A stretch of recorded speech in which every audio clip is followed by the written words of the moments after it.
نماز کو مکروہ کر دینے والی باتیں، اگر نماز مکروہ ہو جائے تو اب نماز کا حکم کیا ہوگا، یہ ارشاد فرما دیجیے۔ الحمدللہ رب العالمین والصلاة والسلام علی سید الانبیاء والمرسلین۔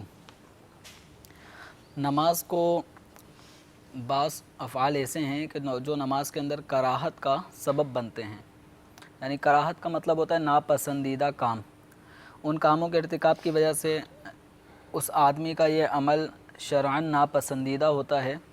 اب یہ ناپسندیدگی زیادہ بھی ہو سکتی ہے کہ شریعت مطہرہ کو ان کاموں کا ارتکاب کرنا انتہائی ناپسند ہو، صحیح، اور بعض میں ناپسندیدگی کا درجہ کم ہوتا ہے۔ ٹھیک ہے، تو اس اعتبار سے مکروہات نماز کے پھر دو درجے بن جاتے ہیں، ایک ہوتے ہیں مکروہات تحریمی اور ایک مکروہات تنزیہی۔ صحیح، تو مکروہ تحریمی وہ افعال ہیں کہ جن کے نماز میں سرزد ہونے کی بنا پر نماز پڑھنے والا شخص ایک تو اس کے ارتکاب کی وجہ سے گناہ گار ہوتا ہے، ٹھیک ہے، اور اس مکروہ تحریمی عمل کی وجہ سے نماز میں جو نقص آتا ہے وہ نقص دور نہیں ہوتا۔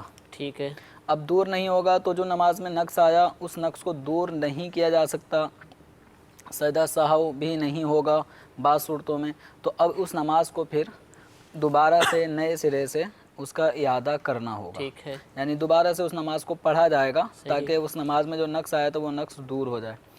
اور دوسرا جو مکروہ ہے تنزیہی۔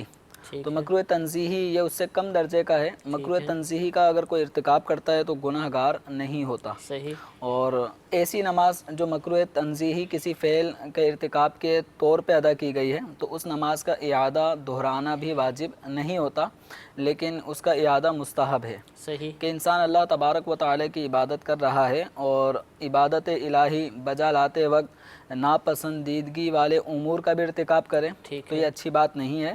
تو مکروہ تنزیہی اگر کوئی فعل اس نے نماز میں کیا ہے تو ایسی نماز کا اعادہ مستحب ہے۔